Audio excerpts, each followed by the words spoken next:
जय श्रीमन नारायण, राधे राधे।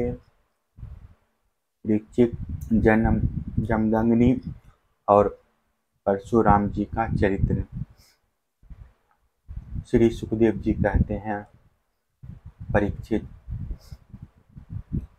उर्वशी के गर्भ से पुरुरवा के 6 पुत्र हुए। आयु, श्रुतायु, शतायु, रय, विजय और जय। श्रुतायु का पुत्र था वसुमान, शतायु का श्रुतजय, रय का एक और जय का अमित, विजय का भीम, भीम का काचन, काचन का होत्र और होत्र का पुत्र था। यह वही थे जो गंगा जी को अपनी अंजलि में लेकर पी गए थे। यहाँ का पुत्र था पुरु, पुरु का बलक और बलक का अजक, अजक का कुश था। कुश के 4 पुत्र थे, कुशंबु, तनय, वसु और कुशनाभ। इनमें से कुशनाभ के पुत्र गाधी हुए। परीक्षित गाधी की कन्या का नाम था सत्यवती। ऋचिक ऋषि ने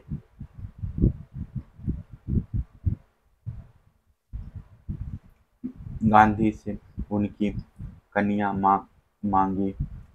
गांधी ने यह समझकर कि ये कन्या के योग वर नहीं है, ऋचिक से कहा, मुनिवर, हम लोग कुशिक वंश के हैं, हमारी कन्या मिलनी कठिन है, इसलिए आप 1000 ऐसे घोड़े लाकर मुझे शुल्क रूप में दीजिए, जिनका सारा शरीर तो श्वेत हो, परंतु एक एक कान श्याम वर्ण का हो। जब गांधी ने यह बात कही, तब ऋचिक मुनि उनका आशय समझ गए और वरुण के पास जाकर वैसे ही घोड़े ले आए तथा उन्हें देकर सुंदरी सत्यवती से विवाह कर लिया। एक बार महर्षि ऋचिक से उनकी पत्नी और सास दोनों ने ही पुत्र प्राप्ति के लिए प्रार्थना की। महर्षि ऋचिक ने उनकी प्रार्थना स्वीकार करके दोनों के लिए अलग अलग मंत्रों से चरु पकाया और स्नान करके लिए चले गए। सत्यवती की माँ ने यह समझ कर कि ऋषि ने अपनी पत्नी के लिए श्रेष्ठ चरु पकाया होगा, उससे वह चरु मांग लिया। इस पर सत्यवती ने अपना चरु तो माँ को दे दिया और माँ का चरु वह स्वयं खा गई। जब ऋचिक मुनि को इस बात का पता चला, तब उन्होंने अपनी पत्नी सत्यवती से कहा कि तुमने बड़ा अनर्थ कर डाला, अब तुम्हारा पुत्र तो लोगों को दंड देने वाला घोर प्रकृति का होगा और तुम्हारा भाई होगा एक श्रेष्ठ ब्रह्मवेत्ता। सत्यवती ने ऋचिक मुनि को प्रसन्न किया और प्रार्थना की कि स्वामी ऐसा नहीं होना चाहिए। तब उन्होंने कहा, अच्छी बात है, पुत्र के बदले तुम्हारा पौत्र वैसा घोर प्रकृति का होगा। समय पर सत्यवती के गर्भ से जमदग्नि का जन्म हुआ। सत्यवती समस्त लोगों को पवित्र करने वाली परम पुण्यमयी कोसी की नदी बन गई। रेणु ऋषि की कन्या थी। रेणुका जमदग्नि ने उसका पानी ग्रहण किया। रेणुका के गर्भ से जमदग्नि ऋषि के वासुमान आदि कई पुत्र हुए। उनमें सबसे छोटे परशुराम जी थे। उनका यश सारे संसार में प्रसिद्ध है। कहते हैं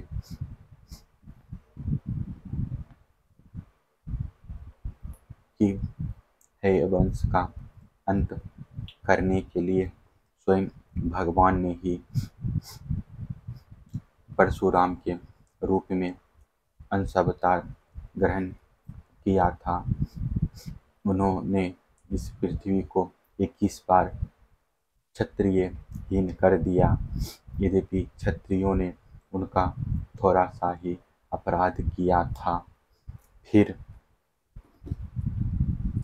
भी वे लोग बड़े दुष्ट ब्राह्मणों के अभक्त, रजोगुणी और विशेष करके तमोगुणी हो रहे थे।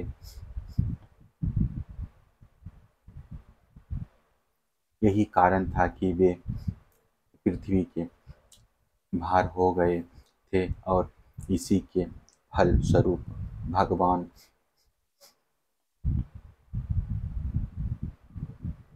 परशुराम ने उनका नाश करके पृथ्वी का भार उतार दिया।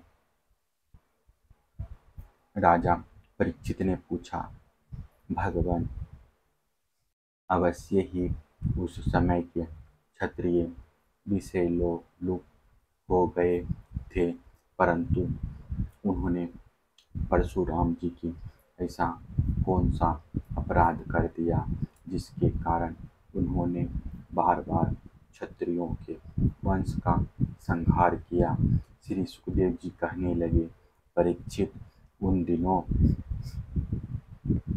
हयवंश का अधिपति था अर्जुन। वह एक श्रेष्ठ क्षत्रिय था। उसने अनेकों प्रकार की सेवा शुश्रूषा करके भगवान नारायण के अंशावतार दत्तात्रेय जी को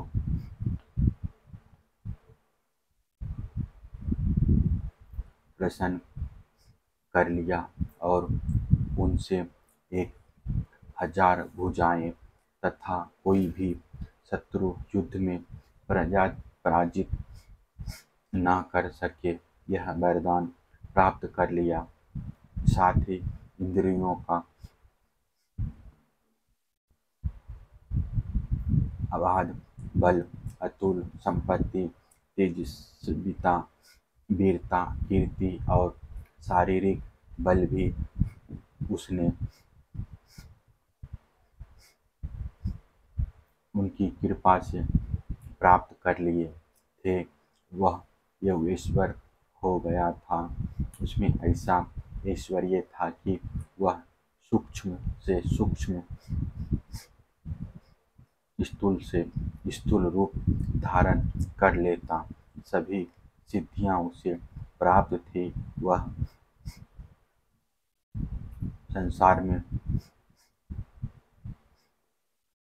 वायु की तरह सब जगह बेरोक टोक विचरा करता। एक बार गले में वैजयंती माला पहने सहस्त्रबाहु अर्जुन बहुत सी सुंदरी स्त्रियों के साथ नर्मदा नदी में जल विहार कर रहा था। उस समय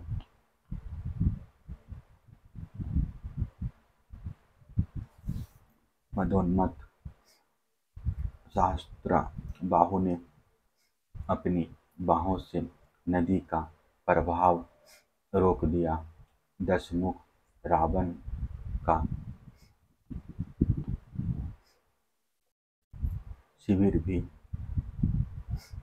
वहीं कहीं पास में ही था। नदी की धारा उल्टी बहने लगी, जिससे उसका शिविर डूबने लगा। रावण अपने को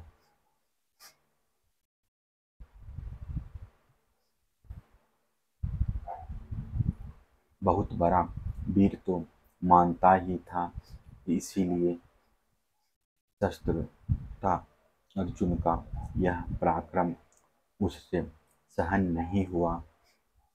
जब रावण सहस्त्रबाहु अर्जुन के पास जाकर बुरा भला कहने लगा, तब उसने स्त्रियों के सामने ही खेल खेल में रावण को पकड़ लिया और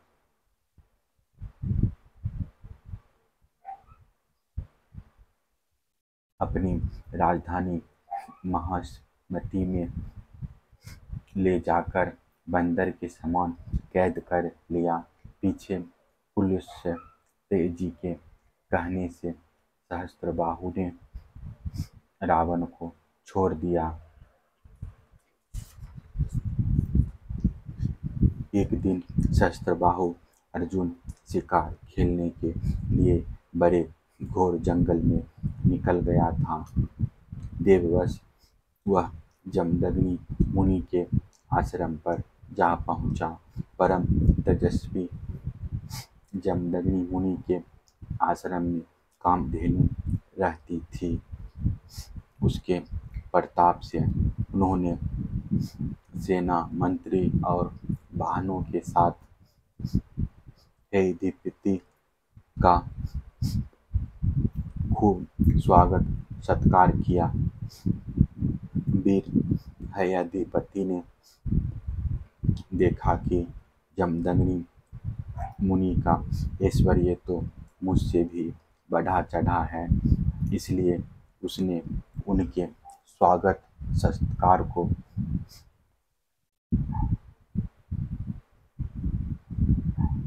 कुछ भी आदर न देकर कामधेनु को ही लेना चाहा। उसने अभिमानवश जमदग्नि मुनि से मांगा भी नहीं, अपने सेवकों को आज्ञा दी कि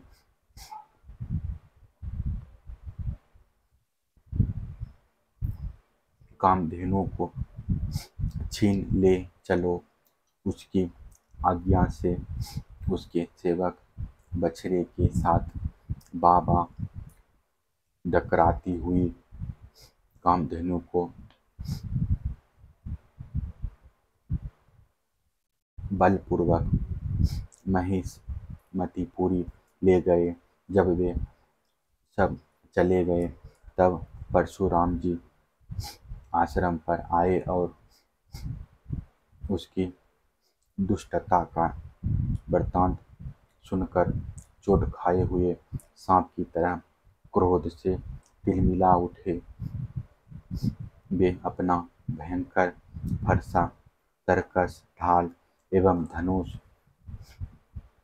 लेकर बड़े वेग से उसके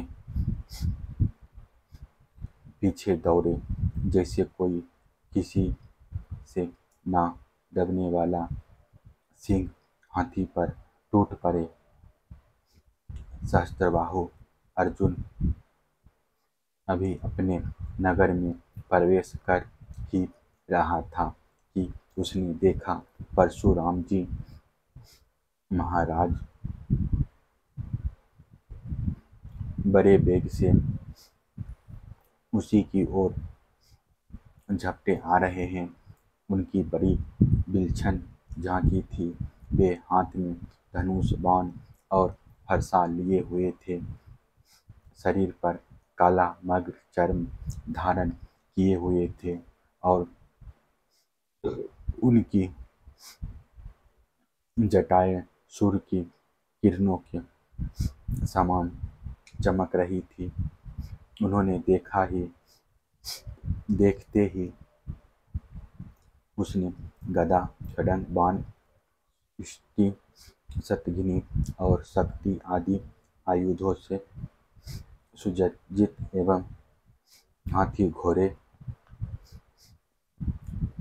रथ तथा पद्धतियों से युक्त अत्यंत भयंकर शत अक्षौहिणी सेना भेजी। भगवान परशुराम ने बात की बात में अकेले ही उस सारी सेना को नष्ट कर दिया। भगवान परशुराम जी की गति मन और वायु के समान थी। बस वे शत्रु की सेना काटते ही जा रहे थे। जहाँ जहाँ वे अपने फरसे का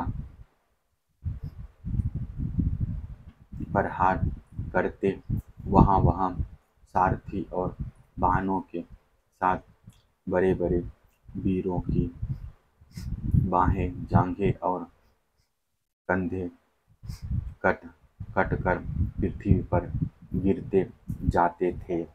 यद्यपि अर्जुन ने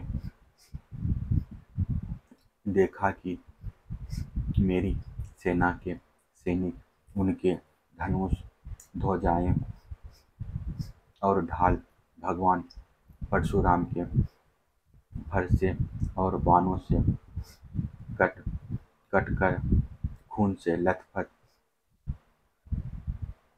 रणभूमि में गिर गए हैं, तब उसे बड़ा क्रोध आया और वह स्वयं भिड़ने के लिए आ धमका। उसने एक साथ ही अपनी 1000 भुजाओं से 500 धनुषों पर बाण चढ़ाए और परशुराम जी पर छोड़े, परंतु परशुराम जी तो समस्त शास्त्रधारियों के शिरोमणि ठहरे। उन्होंने अपने एक धनुष पर छोड़े हुए बाणों से ही एक साथ सबको काट डाला। अब यद्यपि अपने हाथों से पहाड़ और पेड़ उखाड़कर बड़े वेग से युद्ध भूमि में परशुराम जी को और झपटा, परंतु परशुराम जी ने अपनी तीखी धार वाले फरसे से बड़ी फुर्ती के साथ उसकी सांपों के समान भुजाओं को काट डाला। जब उसकी बाहें कट गई, तब उन्होंने पहाड़ की चोटी की तरह उसका ऊंचा सिर धड़ से अलग कर दिया। पिता के मर जाने पर उसके 10,000 लड़के डरकर भाग गए। परीक्षित विपक्षी वीरों के नाशक परशुराम जी ने बछड़े के साथ कामधेनु लौटा ली। वह बहुत ही दुखी हो रही थी। उन्होंने उसे अपने आश्रम पर लाकर पिताजी को सौंप दिया और माहिष्मति में सहस्त्रबाहु ने तथा उन्हें जो कुछ किया था सब अपने पिताजी तथा भाइयों को कह सुनाया। सब कुछ सुनकर जमदग्नि मुनि ने कहा, हाय हाय परशुराम, तुमने बड़ा पाप किया। राम राम, तुम बड़े वीर हो, परंतु सर्वदेवमय नरदेव का तुमने व्यर्थ ही वध किया। बेटा,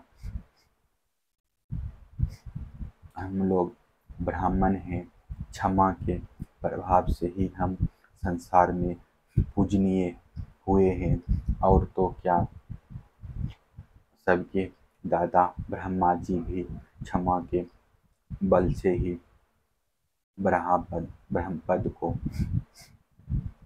प्राप्त हुए हैं। ब्राह्मणों की शोभा क्षमा के द्वारा ही सूर्य की प्रभाव के समान चमक उठती है। सर्वशक्तिमान भगवान श्री हरि भी क्षमा वानों पर ही शीघ्र प्रसन्न होते हैं। बेटा, सार्वभौम राजा का वध ब्राह्मण की हत्या से भी बढ़कर है। जाओ, भगवान का स्मरण करते हुए तीर्थों का सेवन करके अपने पापों को धो डालो। जय श्रीमन नारायण। राधे राधे। फिर दूसरा कथा में मिलेंगे। चैनल को सब्सक्राइब शेयर जरूर कर दीजिए।